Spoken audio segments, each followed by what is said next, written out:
Bueno, hoy vamos a empezar de un modo un poco anómalo, acá con el amigo Alberto, porque viniendo acá al canal, me encontré con una persona que yo no conocía, Fernando Roldán, que me puso en conexión telefónica con quien fue mi jefa en el Senado Nacional durante 14 años, que fue la senadora Oligera del Valle Rivas. Y pudimos hablar por teléfono. Yo no sabía dónde estaba ella, si vivía, si no vivía. Ella es la dueña del Colegio 9 de Julio, que es un colegio muy prestigioso en Tucumán.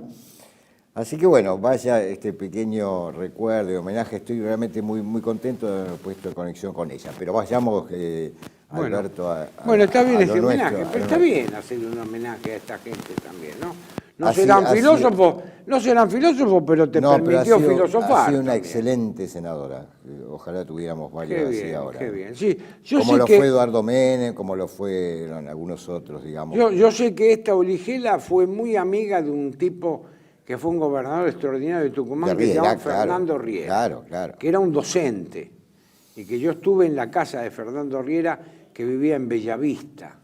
Y era un docente, un Siempre muy en buen forma docente. modesta, Sí, nunca sí, se sí. enriqueció. Y que nombró a un amigo nuestro que era profesor de filosofía, que falleció este año, ya que está, le hacemos en homenaje a otro tucumano que se llamó César Sosa Padilla, que acaba de murió. fallecer.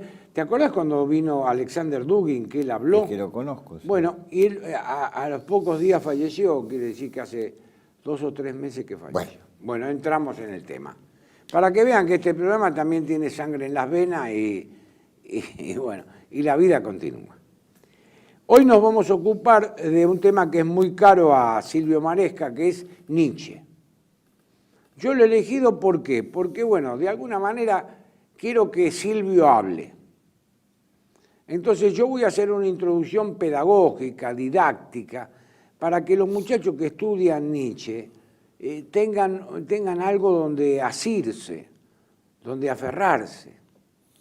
Bueno, Nietzsche nace en 1844 y muere en 1900. Es decir, este hombre vivió 56 años. Al menos 2 generaciones de pastores evangélicos, pietistas y luteranos son sus antecedentes. Sus padres mismos eran pastores. El padre muere cuando el padre muere a los 36 años, ¿no? Y él tenía 5 años. No tiene ninguna y al influencia. poco, pero eso fue una cosa muy impresionante para él, porque ahí la madre se muda a Naumburg, vivían cerca de allí, y muere más o menos al mismo tiempo un hermanito de 2 años. Bueno, la gente en esa época se moría. Pero a él mosca. siempre le quedó el temor, porque cuando el padre muere, el diagnóstico que se establece en ese momento fue reblandecimiento cerebral. Andá a saber qué era eso. Y él siempre tuvo ese temor, que finalmente en cierta manera aconteció, de la destrucción cerebral, digamos, ¿no? Bueno, inicia sus estudios en una abadía de Foggia. Luego estudió filología clásica en la Universidad de Bonn. Vamos pasando rápidamente, ¿no? Estudia filología, no filosofía, filología clásica. Sí, en realidad la madre quería que él estudiara teología. Creo que empezó un poquito de teología, pero inmediatamente se pasó a la filología, como una suerte de transacción. Pero su interés era bastante tempranamente la filosofía. La filosofía. En 1869, por recomendación de su maestro, Richard, fue designado profesor auxiliar en la Universidad de Basilea de lenguas clásicas. Sin estar recibido todavía. Sin estar recibido. 25 años tenía. Fue un caso único este en ese muchacho, sentido, ¿no? Pero ya había escrito un trabajo muy interesante, que Gutiérrez Girardot tiene un ensayo muy lindo sobre eso, un filósofo, profesor venezolano, sobre Homero y la filología clásica, que se llamaba el trabajo. Que bueno, ¿no? él ahí conoce a Burjar, que es el que respeta siempre. Burjar es el filósofo de la estética, de la filosofía. Sí, un gran historiador, un gran historiador. El que inaugura el tema de era mayor que Nietzsche, del ¿no? estudio, sí, mucho mayor que Nietzsche. Nietzsche lo inaugura admiró, todos los estudios de estética contemporánea. Nietzsche lo admiraba profundamente, digamos, escuchaba sus clases, ¿no? Nietzsche, que no iba a escuchar a nadie, escuchaba sus clases y le enviaba cada libro que publicaba, se lo enviaba, y Durkheim nunca le dio pelota, esa es la verdad. Le contestaba, ¿no? Porque sí, caballero, le contestaba muy formalmente, sí. pero no. Nada, más nunca, que eso nunca. no pasaba. Bueno, después conocí al teólogo Overbeck, que es el gran amigo de él, el que después cuando él cae en la demencia, lo interna, lo lleva de Turín, Así es, lo lleva de Turín a Viena. A Iena primero, sí. Y conoce también a Wagner, que es el gran admirado durante cierto tiempo por Nietzsche, ¿no? Vamos entrando en el personaje. Qué Nietzsche. historia la de Nietzsche-Wagner. Te digo que eso, la cosa de Nietzsche-Wagner da para todo un programa, porque Nietzsche sigue, en sus póstumos, hasta último momento, sigue refiriéndose a Wagner. Por momentos admirativamente, por momentos lo insulta. Porque él tenía una gran admiración por Cosima, la mujer de Wagner. Exactamente. ¿Es que se habría enamorado de la mujer? Yo creo que sí. Que aparece en sus obras como Ariadna. Ariadna, que es como la mujer de Dionisos. Sí, de Dionisos, ¿no? Dionisos. Yo creo que sí.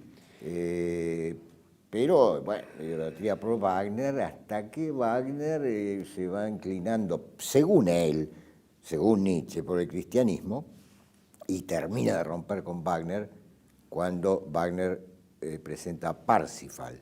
Claro, donde entonces Nietzsche ve que eso es cristianismo puro. Cristianismo puro, y ahí se produce la ruptura. Pero lo que más le molesta, digo, mira, ¿sabes lo que es lo que más le molesta?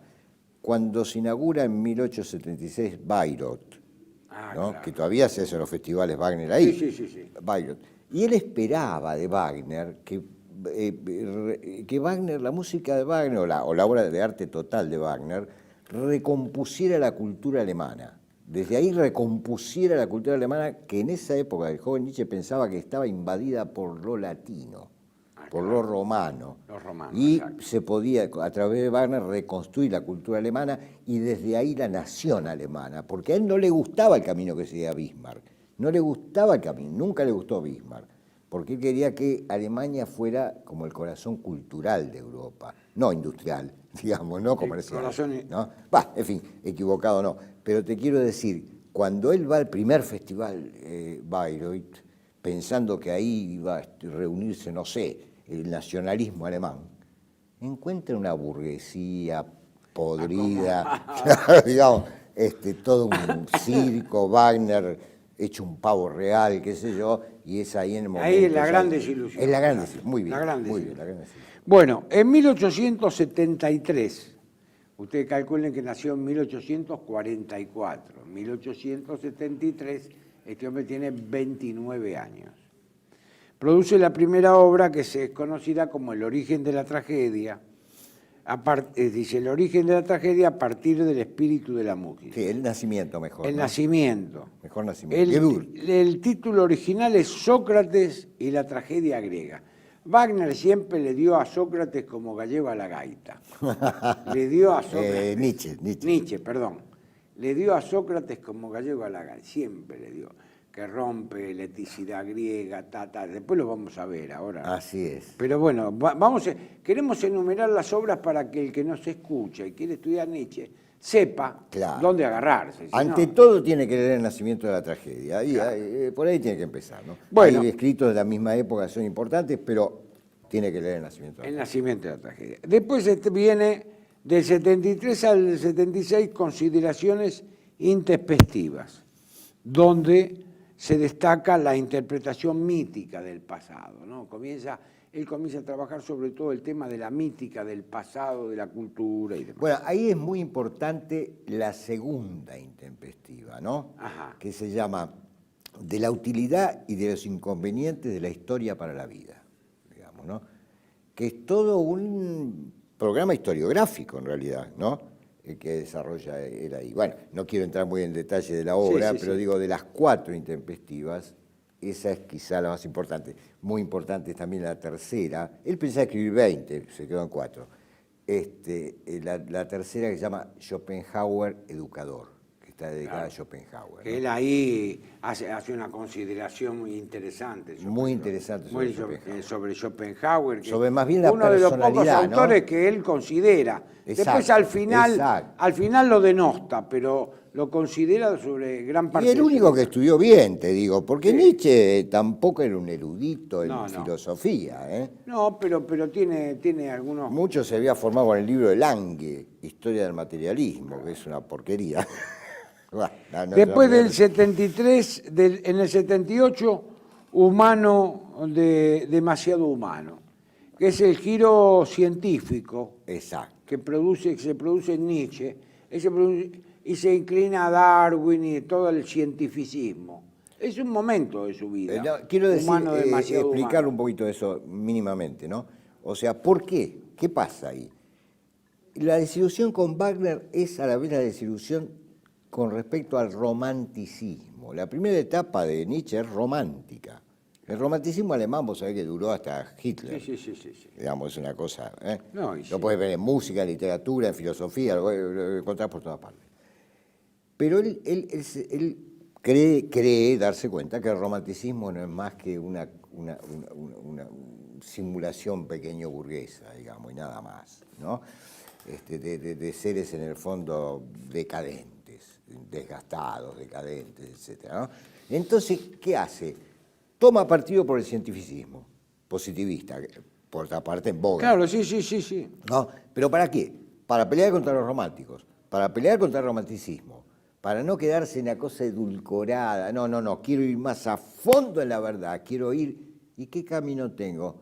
Bueno, emprendamos el camino de las ciencias. Emprender el camino de la ciencia, que sirven para abatir ilusiones. Bueno, después viene lo que se llama, el texto fue traducido por el Crepúsculo Matutino o Aurora. Nosotros nos inclinamos por la traducción de Aurora, donde anuncia el advenimiento, y ahí sí comienza una de las primeras tesis de Nietzsche, que es el advenimiento de una nueva moral. Exactamente. Después ahí viene empieza a esbozarse la idea comienza a esbozarse de una nueva tabla de valores. De una nueva tabla de valores. Nueva respecto al cristianismo, ¿no? Bueno, obvio. En 1879, ahí se produce el abandono de la docencia de Nietzsche. 1879, quiere decir que Nietzsche trabajó 10 años en la universidad. Malestares físicos, malestares psíquicos de la cabeza. Es decir, Nietzsche recibe un subsidio del Estado mínimo que tiene que ir negociando, de la universidad, sí. Año a año, cada 2 años, pero bueno, él abandona la docencia universitaria, porque incluso no la puede sostener. 181 días en cama, no la puede sostener. Ese año, en 1879. No se olviden que en 1889 se produce el colapso de Nietzsche. Es decir, en Nietzsche tenemos un periodo que va desde 1869 a 1879, que él enseña en la universidad filología clásica. En 1879 a 1889, él recibe el subsidio del Estado y sigue trabajando, pero claro, con grandes idas y vueltas en el tema de su salud, ¿no? Por supuesto, y bueno, y después después se produce el fallecimiento de Nietzsche en 1900. Bueno, en 1882, ya cuando Nietzsche trabaja por él, lo importante en filosofía es trabajar... Deambulando por claro, deambula por el sur de Austria y el norte de Italia. Esto es lo que hace él, un poco Suiza, pero va buscando climas... Muchas veces Niza en invierno. Claro, y en verano, porque no toleraba el calor, se iba a Sils María, en los Alpes suizos. Se va a los Alpes suizos, por eso se dice el filósofo viviendo en pensiones de cuarta categoría. No, sí, mango no tenía un mango, Nietzsche. Viviendo en pensiones, la madre le mandaba salamín, qué sé yo, la madre entonces, no podía comer nada, le caía todo mal, bueno. Pero ¿qué pasa? él vive sin el compromiso, que es lo más importante en filosofía, vivir sin el compromiso de ser empleado público, de ser empleado que tengo que pasar un informe. Muy bien. Entonces muy comienza bien, uno a muy bien producir. Nos pasa a nosotros ahora, Silvio. Y ahí Producimos está. más ahora, que estamos retirados de la actividad, por ejemplo, docente. Bueno, yo doy clase, pero... Bueno, pero vos das clase porque Doy clase en un par de tenés universidades, tanta pero ambición. no es Maresca la da cosa- clase porque pero no es la dice cosa que le va a de- faltar plata. No es la pero cosa del creo que CONICET, sea no es la cosa de academicismo. Claro. no.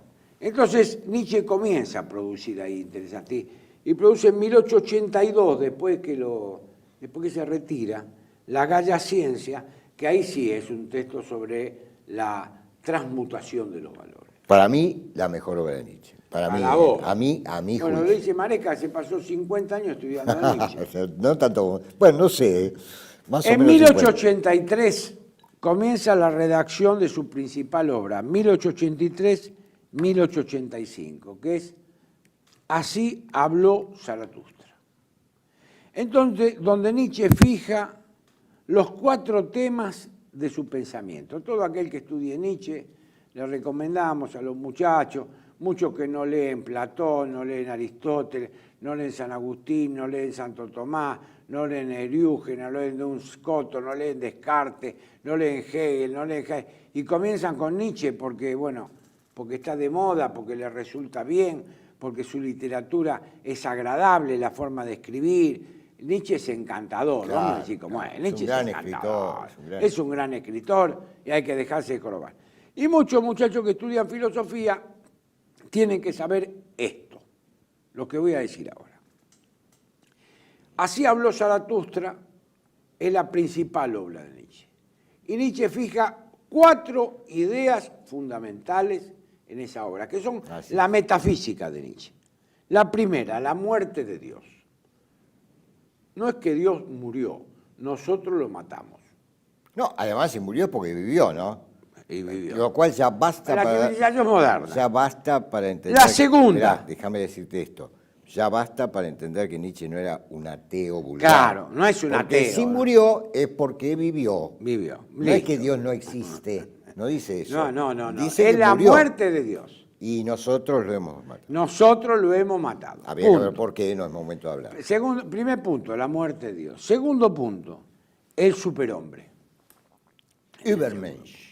El segundo punto. En realidad la idea es como del sobrehombre, ¿no? El Lo sobrehombre, el va que más allá. supera a Exacto. este hombre común que somos todos nosotros, que estamos dentro de esa moral. Al hombre mediocre, como decía Al hombre nuestro mediocre. José Ingenieros. No, yo no lo cito. No, como decía. Yo no el lo cito. título nada más, che. Tercero, es el tema de la voluntad de poder, La voluntad. que está detrás de la vida, la voluntad de poder. Y el cuarto punto es el eterno retorno. Muchachos, no nos calentemos porque esto es el corso e ricorso. El mundo sigue andando. Su boca que era mía ya no me besa más. Es decir, tenemos estos 4 temas: la muerte de Dios, el superhombre, la voluntad de poder y el eterno retorno. Yo les digo, para los que ven este programa, y pongámosle que son escolásticos, Eugen Fink, que era uno de los que más supo sobre Nietzsche contemporáneamente, que fue discípulo de Heidegger, hizo los seminarios con Heidegger sobre Heráclito. Sabía, Eugen Fink. Dice, miren, hay que darse cuenta que así como en Kant estaba el esquema de la metafísica medieval, en Nietzsche está el esquema de los trascendentales del ente uno, bueno e bonum. Y estos se vinculan con las 4 ideas de Nietzsche. ¿Qué es lo que quiso decir Fink? Lo dejo a los estudiosos del próximo siglo, pero lo dijo. Tenemos que hacer un pequeño corte ahora y No, seguimos... llegamos hasta Zaratustra, nada más. ¿Llegamos hasta ahí nada más? Bueno, hagamos un corte. Seguimos enseguida con el resto de la biografía intelectual de Nietzsche.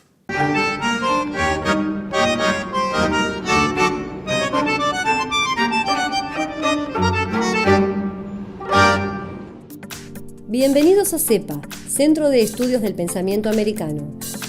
Nuevo sitio web de cursos de formación en política, filosofía, historia, literatura, geopolítica, religión, psicología y más. Cursos de formación que reflejan el verdadero pensamiento americano. Lo invitamos a elegir el curso de su agrado ingresando en www.cepa.la.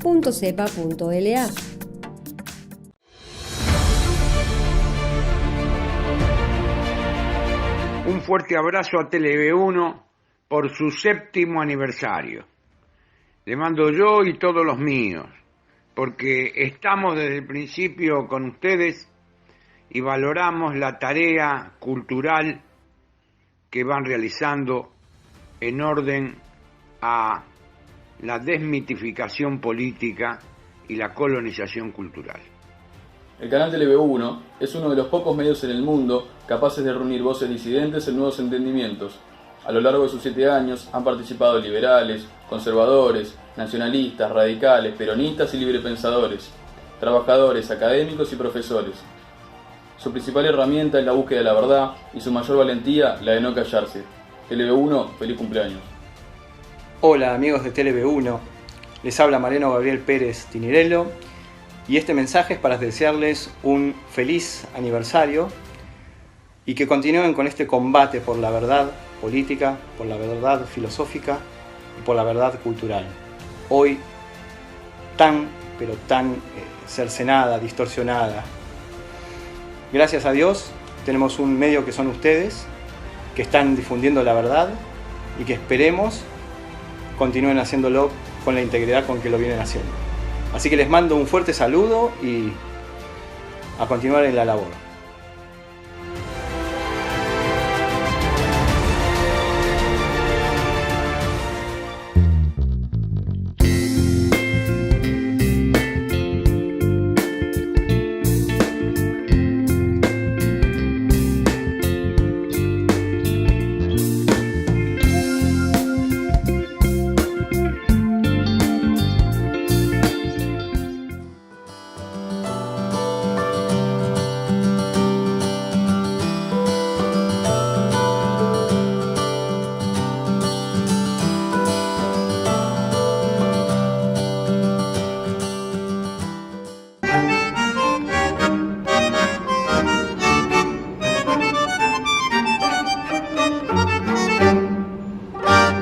Bueno, sigamos nomás, ¿no? Seguimos, ¿no?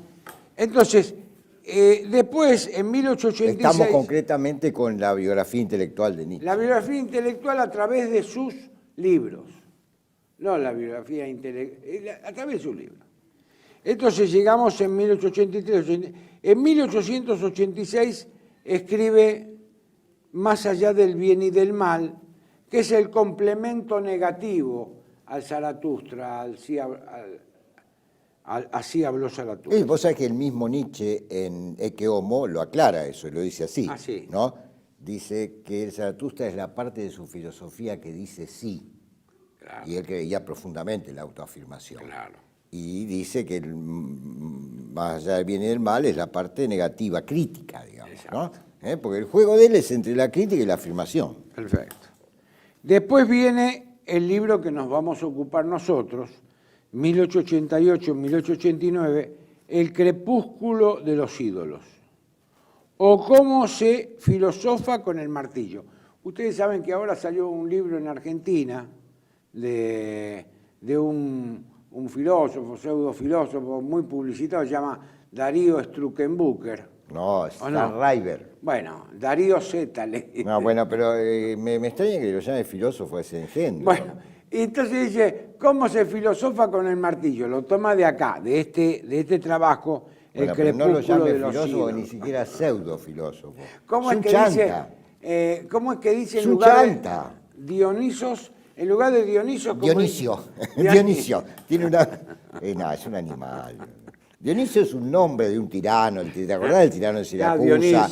De algunos filósofos, claro. ¿no? Sí. Pero de varios filósofos. Pero el dios es Dionisos o Dioniso. Lo primero que yo le explico a mis alumnos cuando enseño Nietzsche es que no se equivoquen ni digan Dionisio, porque Dionisio no tiene nada que ver con el dios. Dionisos. El dios es Dioniso. Así que cuando compren el libro de Darío Struckenbucker, Steinreiber. Él no sabe pronunciar porque él tiene parentescos con todo ese tema. Pero como yo no lo tengo, le digo Struckenbucker y qué me importa. Bueno, el tema es que este libro lo vamos a tratar acá en este programa, si podemos. Después viene, en 1889, El Anticristo y ese Homo. Que es su autobiografía. Entonces, fíjense, que después que vino, Así habló Zaratustra, que es el libro principal, definitivo de Nietzsche, Más allá de la moral, en el 86, Genealogía de la moral, Más allá del bien y del mal. valores, que es Maresca dice que Genealogía de la moral es el mejor libro. No. Para mí el mejor libro es La Galla Ciencia, dije antes. La Galla Ciencia. Sí. Es Olga y Saber, en fin. Bueno. Sí. El inmediatamente anterior a Zaratustra. Me parece espectacular. Bueno, pero es mi gusto. Vos sabés una cosa que yo le voy a recomendar a los video auditores que lean La Galla Ciencia. No, pero tienen que empezar por el nacimiento de la tragedia. Así no.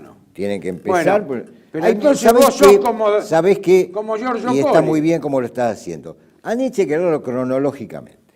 Perfecto. Y yo creo que a todo el mundo, ¿no? Pero, pero a Nietzsche hay que leerlo cronológicamente. Bueno, seguimos. Y no esa cosa adolescente, agarrar el cualquier cosa Zaratustra, encantarse. Por eso está muy bien que hayas puntualizado cuáles son los temas fundamentales que así se tratan. Y, ¿no es cierto? Porque si no se toma como una especie de cosa vinculada con la rebeldía adolescente, no tiene nada que ver.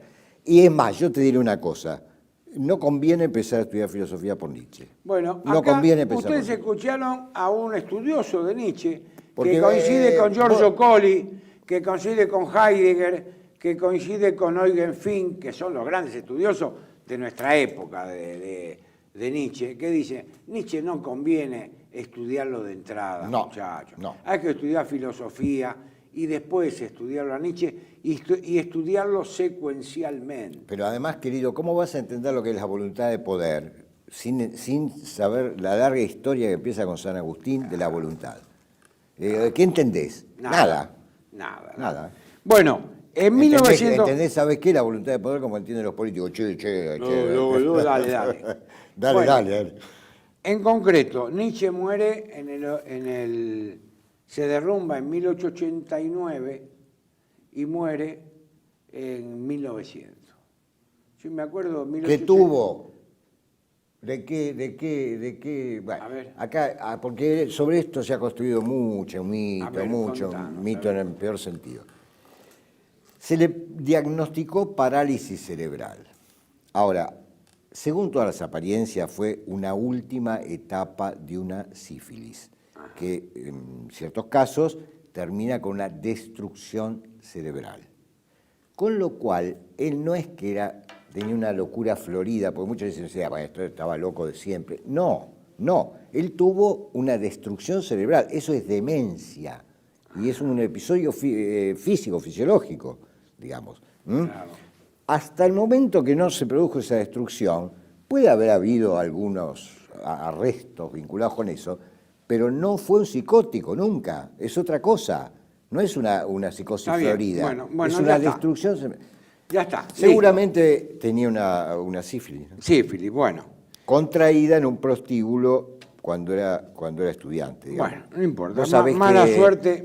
Vos sabés que los muchachos era común en esa época, a fines del siglo XIX, ir a los prostíbulos cuando terminaban un curso, etc. Para eso. Bueno, muere en 1900. Nosotros ni eso. No, pero era otra forma. Yo no quiero hablar de eso. Porque, nosotros Bariloche, loco. En 1900 fallece Nietzsche. Y en 1901 su hermana publica 3 volúmenes con el título de La voluntad de poder, que es un conjunto de escritos de Nietzsche. Claro, Nietzsche dejó una cantidad de cuadernos. Heidegger trabajó en su seminario sobre la voluntad de poder, sobre estos escritos de Nietzsche. Ahora, Nietzsche, y eso se ve bien en sus póstumos, que son los cuadernos de él, que no están hechos para publicar en principio, sino que eran las notas. Él escribía todo el tiempo, ¿no? Notas. De sus lecturas muchas veces. Entonces, había hecho él, pero ya tempranamente, de la época de Zaratustra, se ven en su borrador, en su cuaderno, varios proyectos de lo que él pensaba como su obra filosófica fundamental, ¿no? Donde trataba temas que en la obra publicada están poco tratadas, como el nihilismo, por ejemplo, que en la obra publicada no está muy tratada. Bueno, la mayoría de esos planes o proyectos tenían como título principal la voluntad de poder. No siempre, a veces era la transvaloración de los valores, otros títulos. La hermana tomó uno de esos proyectos, digamos... De 1887, decían. Exactamente, Colli, exactamente, es el de uno de los de 1887. Y lo rellenó con textos de Nietzsche, son todos de Nietzsche, pero de lo no publicado, se entiende, ¿no? De sus cuadernos, de sus apuntes. Pero sin aclarar fechas de composición de cada uno de esos textos. Entonces te pone dentro de un capítulo un fragmento, Nietzsche escribía muy fragmentariamente, porque tenía muchos problemas de visión, ¿no? Porque hay toda otra mitología del Nietzsche fragmentaria. No podía escribir más de 10 minutos, qué sé yo. Claro. Por eso escribí así. Listo. Bueno, entonces, toma textos de él, pero sin aclarar fecha, composición, circunstancia, ni nada, y mezcla todo. Y lo hace con cierta intencionalidad, digamos, ¿no? La hermana era, por eso tuvo grandes peleas Nietzsche, Elizabeth era antisemita y luego fue nazi. Claro. Entonces, bueno, vive hasta el 36 la hermana. ¿Qué pasó con esos escritos de Nietzsche? ¿Qué pasó? Se compuso esa obra, digamos, ¿no? Esa obra mucho tiempo fue rectora. Hoy, desde la edición crítica de Colli Montinari, esos fragmentos fueron repuestos en los cuadernos donde estaban originariamente y la voluntad de poder como obra desapareció. Bueno. Está, pero desapareció. Perfecto. Hay que leer los fragmentos póstumos que, noticia, los tenemos traducidos al castellano en 4 volúmenes así, los póstumos de Nietzsche, los cuadernos de Nietzsche, lo que no publicó, que tiene la misma envergadura de lo que sí publicó, lo tenemos desde hace 2-3 años traducido completo al castellano por Sánchez. ¿Por quién? Sánchez Meca dirige la colección e hizo unas cuantas traducciones. Está Bermal también y algunos otros que contribuyen. Bueno, entonces, así que hoy se puede leer en castellano. En castellano podemos leer si todo tenés Nietzsche. La plata para comprarlo, ¿no? Todo Nietzsche que deben salir caros. Muy. Bueno. Porque cada volumen tiene como 1000 páginas. Terminamos con las obras. Los comentarios. Yo he encontrado varios comentarios que me parecen interesantes, porque todo esto lo hacemos docentemente. Este programa es docente, si ustedes quieren, hoy. El primer texto que yo recomiendo es Nietzsche y el nietzscheanismo, donde Nolte va a historiar toda la evolución de los escritos de Nietzsche. Hay un trabajo, uno de los primeros fue el de Rodolfo Mondolfo, Las antinomias, en Nietzsche, lo analizaban en el año 29. Está el libro de Löwit, El eterno retorno, en Nietzsche. Después hay un libro liminal que es el de Jasper, Nietzsche y la comprensión de la filosofía. Ese es muy importante. Están los seminarios de Heidegger, del 36 al 40. Muy importante. Que son muy importantes. El de Jasper también, 36, 37. El de Jasper es interesante. Acá lo publicó Sudamericana, pero debe estar en internet. Después hay un libro de Deleuze, Nietzsche y la filosofía, también. Muy importante. 1968. Es decir, que ustedes tienen... Y el de Fink, que ya nombraron. Jasper, Heidegger, Deleuze. Y después tienen el de Fink, que es este libro que tengo yo acá. Este libro. Nietzsche. Le digo, mire, ustedes quieren saber Nietzsche, lean a Fink. Fink, junto con Max Müller, Arnold Gehlen, Joseph Pieper, Otto Volnov, fueron todos tipos eclipsados por Heidegger. Fueron los grandes filósofos de principio de siglo. Pero claro, el mago de Friburgo por algo era el mago de Friburgo. ¿Y no lo sumás a Gadamer? Bueno, Gadamer no, viene no posterior. Lo eclipsó, claro. Gadamer viene posterior. Y no lo eclipsó. Pero esta gente son de principio de siglo. Max Müller, Otto Volnov, Eugen Fink, Joseph Pieper y algún otro que me queda ahí por el tintero, eran grandes filósofos. Pero claro, al lado de Heidegger quedaron opagados. Es más o menos como Maresca y yo. Vos decís que queda... Opaca. Ay, Dios. Bueno, pero entonces, ¿qué pasa? Fink, No sé cómo te soporto, Fink, güey. Fink es extraordinario porque Fink tiene una lectura absolutamente sistemática, pero al mismo tiempo es crítico. Y va tomando todas las etapas, ¿no? Y es admirador y crítico. Perdóname, y en las dos últimas páginas Sí. se opone a la lectura de Heidegger. Claro. En Y las se opone- dos últimas. Sí, en realidad Eugen Fink siempre se opuso a Heidegger, eso es lo que no sabe la gente. Se opone. Porque en la interpretación del relámpago en Heráclito, Eugen Fink le dice a Heidegger que no. Si usted En lee- las dos últimas páginas, Sí, se si opone. vos lo recordarás, Sí, sí, dice que Heidegger no tiene razón al considerarlo el último filósofo de la metafísica de la subjetividad, y dice que Nietzsche va más allá y lo vincula con lo que Fink mismo llama, y era el centro de su pensamiento, creo yo, que es el juego del mundo. Exacto, porque es el tema, en el fondo es eso. En el tema está en Eugen Fink. En Eugen Fink está el tema de lo que es la cuatricidad del mundo, es decir, uno, ente, uno, verum et bonum. Esta cuatricidad que Heidegger en un momento determinado dice tierra, cielo, dioses, hombres. Y Fink le dice, no, esto no es así. Les explico esto para que sepan, para que se den cuenta de cómo viene, porque la gilada toma a Heidegger y lo agarra y dice, la cuatricidad es cielo, tierra, hombre y mundo. Y hoy en fin le dice, no, es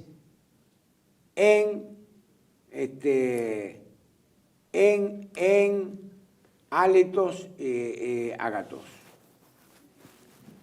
En fin, muchachos. Además, lo que pasa es que la que vive esa heideggeriana, la cuaternidad, que se traduce como cuaternidad, hay que verla en relación a Hölderlin, porque Claro. si no, Si no, se la entiende. poesía de Hölderlin. Bueno, ahora entramos en el tema del Sí, no sé si crepúsculo vamos a tener de los demasiado ídolos. tiempo. 2 minutos. Vamos a entrar. Bueno, 2 minutos. Si no, lo seguimos en otro programa. Claro. Pero 2 minutos ¿A vos te porque parece que en 10 quiero minutos- interrogarlo a Maresca. En 10 minutos nos quedan, ¿vos te parece que podemos analizar qué público los ídolos? Vamos a iniciar el análisis. En esta obra se encuentran las ideas, para mí, y yo comparto, las ideas ontológicas más interesantes porque son las ideas ontológicas sobre el ser, el devenir, el ente, el existente. Nietzsche de alguna manera La causa y el efecto. adopta el lenguaje, por más que él dice que el lenguaje nos extraña del ser y del mundo. Muy Él bien, adopta. eso es muy importante. Porque Nietzsche dice, muchachos, el lenguaje nos vende en un mundo que es un mundo de apariencia. Desde Platón para acá es un mundo de apariencia. Es, como le llama, la Egipto... Ah, sí. Como dice, Que los filósofos platónicos y Egiptología. son momificadores de conceptos, digamos, ¿no? Exacto. Sí, Entonces, son, bueno, vamos a aprovechar... son como los egipcios que hacían las momias, digamos, ¿no? Bueno, Pero ¿sabés cuál es la gran acusación ahí? La gran acusación de Nietzsche. Es decir, porque esto recorre un poco toda la obra, ¿no? Nietzsche piensa que las sagradas categorías del pensamiento, pensemos en las categorías kantianas, para no hacerlo más difícil, digamos, ¿no? O la de causa y efecto, que es sencilla. Nietzsche piensa que todas esas categorías, las categorías de la metafísica, fueron en realidad instrumentos que el hombre se dio para instalarse en el mundo. Y en parte, y en gran parte, favorecidos por la grosería que es inherente al lenguaje. claro, Por la visión grosera que es inherente al lenguaje. Que es suponer que hay un sujeto que tiene predicados, por ejemplo. Para él eso no es así. Porque es reduplicar el actuar para Nietzsche. Eso no hay que hay algo que actúa, ¿no? Sino que el actuar es el actuar mismo, sin sujeto. Sin sujeto. La acusación a la metafísica es que esas categorías que el hombre necesitaba para instalarse en el mundo, digamos, sencillamente, las divinizó, las hipostasió, como decimos técnicamente, ¿no? Entonces, esa es la gran acusación, ¿no? Y para peor, esas categorías ya no son tan necesarias como lo fueron en el hombre prehistórico, digamos, ¿no? Esa es la principal acusación. Sí. La sacralización de conceptos que son espurios. Que son totalmente espurios y inmundos. Exacto. Bueno, acá nosotros nos encontramos, vos vas haciendo comentarios. Hemos creído, yo leí, por supuesto, el tema del crepúsculo de los ídolos. Entonces yo voy fijando proposiciones y Silvio las comenta. Porque es la manera más, la que encontramos más didáctica de exponer. La metafísica hasta ahora ve como existente lo que en verdad es una ilusión, una ficción. Bueno, lo decíamos recién, ¿no es cierto? O sea, pero no es que Nietzsche tampoco, digamos, rechaza toda ficción, porque no podríamos vivir sin ficciones. ¿No? ¿Quién puede? Mirá, esta es una frase que dice que la fortaleza de un hombre se mide por la cantidad de verdad que es capaz de soportar. Claro. Porque la verdad para Nietzsche no es una pelotudez, ¿no? Hay una verdad convencional, etcétera, que es la que todo el mundo toma y que se vincula con el pragmatismo, etcétera, etcétera, ¿no? Pero la verdad en un sentido hondo y profundo es Abgrund, es abismo para Nietzsche, es abismo. Es el abismo dionisíaco. Porque Dioniso no es lo bello, lo bello es Apolo, digamos, ¿no? Es tremendo, ¿no? Ese hervidero originario, que él hereda de Schopenhauer. Pero entonces, no es que él rechace toda ficción, lo que en todo caso critica la ficción hecha a través del lenguaje sobre la realidad de lo que es. Claro, digamos, lo que él rechaza en todo caso es sustituir el mundo del devenir, como vos señalabas en algún momento, conversando antes, sustituir el mundo del devenir, el único verdadero mundo, sustituirlo por ese andamiaje categorial divinizado. Perfecto. Ahora, si hay que hacer ficciones para poder poner puentecillos, como dicen en alguna parte, en el río del devenir, hagámosla. Hagámosla, pero no las hipostasiemos, no las sacralicemos. Segundo punto, el ser no es solo, el ser no es, solo el devenir es. Lo que es devenir, lo que es deviene, lo que no deviene no es. Pon el acento en que el ser es el devenir, ¿no? Ahí yo creo que ahí no hay... Bueno, ahí hay mucho que hablar, ¿eh? Sí, ahí había hay que hablar. Muchísimo... Heráclito es muy tenido en cuenta. Discúlpeme. Sí. El devenir en Nietzsche no es siempre transcurrir, fluir, etc. Puede haber un aspecto en ese sentido, pero fundamentalmente es el juego de los impulsos inconscientes. Vamos a tener que dejar el programa acá, mirá en qué lugar lo vamos a tener que dejar. El devenir es ese juego de dominante-dominado, porque no hay democracia entre los impulsos, en fin, dejemos eso. Las pulsiones. Claro. Impulso no, hay que traducir por pulsión. Bueno, digamos pulsiones, Trieb en alemán, Trieben en plural. O sea, no es que vos le dijiste a Sánchez... El devenir tiene que ver con ese juego, porque hay unas múltiples pulsiones, siempre aspirando a dominar. Toda pulsión aspira a dominar. Exacto. Por ahí viene el tema de la voluntad de poder. Claro. Toda pulsión aspira a dominar. Entonces el devenir tiene que ver con ese juego, que es capaz un poco lo del juego del mundo, ¿no? Entonces, no es tanto el fluir, el transcurrir, sino que es el transcurrir lo que resulta de las pulsiones que en cada momento van teniendo el dominio. Bueno, y eso es coyuntural, claro. No es definitivo. Escúchame, vos sabés que yo... Pero se nos acaba el programa, acabo de terminar, no, pero dejamos un minuto más. Un minuto más, si no, el que llegó hasta acá se quedó. No, bueno, pero vamos a seguir. No, seguimos. Recién comienza, digámoslo con claridad. Sí. Recién en este programa comienza, luego de la biografía intelectual de Nietzsche, el análisis de una obra en particular, que muy bien seleccionada por Alberto, porque ahí están las ideas fundamentales quizá, que es El crepúsculo de los ídolos. Recién comienza el análisis, va a haber un segundo programa donde vamos a entrar de lleno en el análisis del crepúsculo de los ídolos. Perfecto, Silvio. Bueno, señores, la verdad que pensábamos hacerlo así, pero el tema dio para más y lo haremos en el próximo programa. Gracias.